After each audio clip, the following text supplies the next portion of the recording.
Good morning to you. I'm Jeff Slakey. I'm happy to focus on Shelton this time and every time. Sponsored by our Community Credit Union. We have Shelton City Manager Ryan Wheaton on the air with me, as well as the new Shelton Finance Director, Nola Von Neudegg. Good morning to you both. Good morning, Jeff. Thanks for being on the air with me. First time being on the air here. So, Nola, welcome. Welcome to the city. Give us a little background on yourself as you move into the Finance Director position.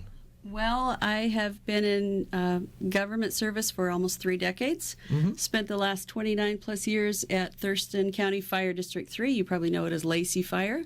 Great organization, roughly the same size as the city of Shelton as far as head count. Very busy place. Spent the last 15 years in the finance department and the last 10 years as their finance director. Very nice. Enjoyed that very much, and had a great experience there, and now I'm enjoying being here at Shelton. Looks like city leaders just okayed the $48.7 million budget for the new year, 2017. Ryan, what can you tell me about this, and how was it working on this first budget with Nola here as everybody's getting together? Nola came in at the very end of this process, and she's going to take a look at where we go. We had some decisions made in the last couple weeks regarding some projects that are going to cause us to go back and look at some of the areas that we expected to have some revenues coming in. So we'll do an amendment in the next month or two.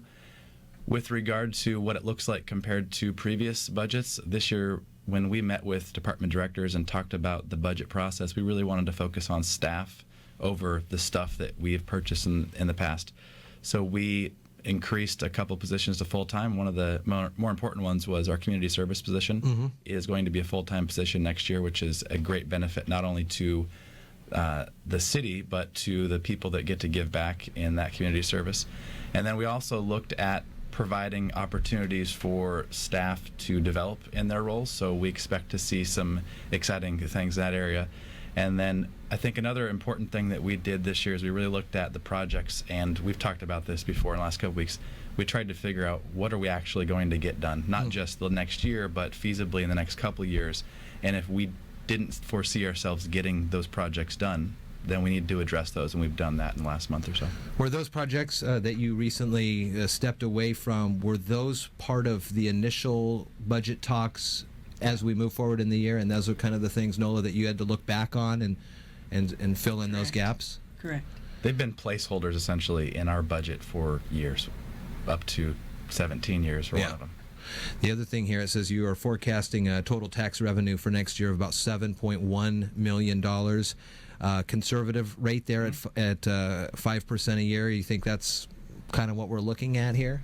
We obviously hope to see better, but we're going to move into 2017 a little cautiously.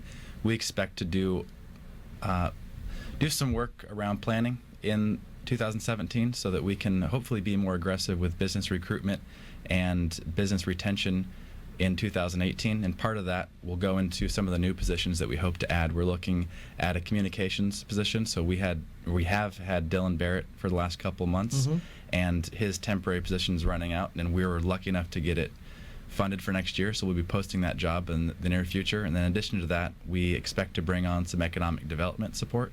It's a role that will be a new one to the city, but we're excited to see what we can do in terms of getting out and hopefully attracting businesses to move to the city of Shelton. A lot of those job losses tough to the community over the last couple of years, so that would be one of the main things, I'd imagine. Absolutely. That one of those positions we'll look into.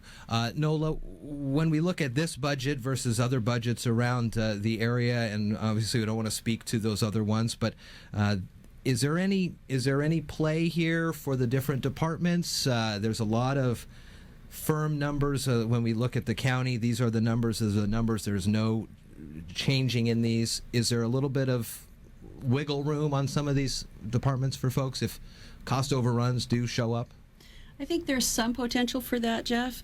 And this circles back around to reviewing the budget again as we progress into the year and looking at amending the budget and really spending some time as a leadership team evaluating what the priorities are for 2017 to make sure that we're really focusing our time and our energy and our resources on those critical priorities for this year. So we may be moving adjusting some budget items a little bit here and there to make sure that we're hitting those critical priorities for 2017. And that would be part of that amending the budget process. And when you work on these, how much direct interaction do you have with the city commissioners? Is it a direct right across the table, here's what's going on, and this is what we need to be aware of coming down the pike? Or do you go through Ryan here as a city manager, and then he talks to the commission? How does that all kind of work? They're all involved at different levels. So Kathy McDowell, the Commissioner of Finance, she is on the Finance Committee. Mm-hmm. So she was involved with all the decisions in terms of what was going to get funded and new requests that didn't get funded.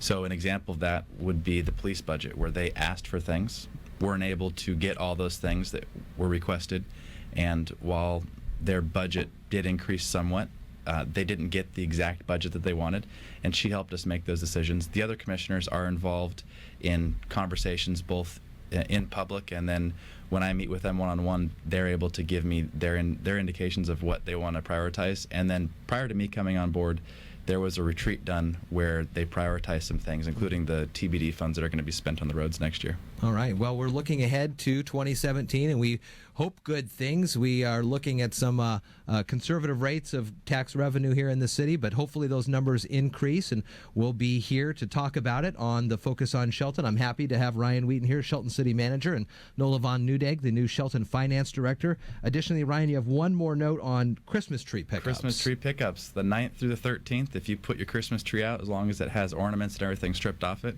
set it right next to the garbage. Our guys will come around and take it out. Very nice. Well, Happy New Year. It was really nice meeting you. Thank you, Jeff. And I'm sure we'll talk a little bit more throughout the year. So Do you know you have access to the fastest internet in Washington State? Switch to iFiber Communications right now and take advantage of our special offers. Pay only $29.95 for 100 megabit high-speed internet, or get 3 months of internet absolutely free. That's right, $29.95 for 100 megabit speeds or 3 months of internet free. Shop, stream, and game like never before with iFiber Communications high-speed internet. Call 360-427-4000 or check us online at ifiber.tv. Subject to credit approval, valid on a 24-month contract.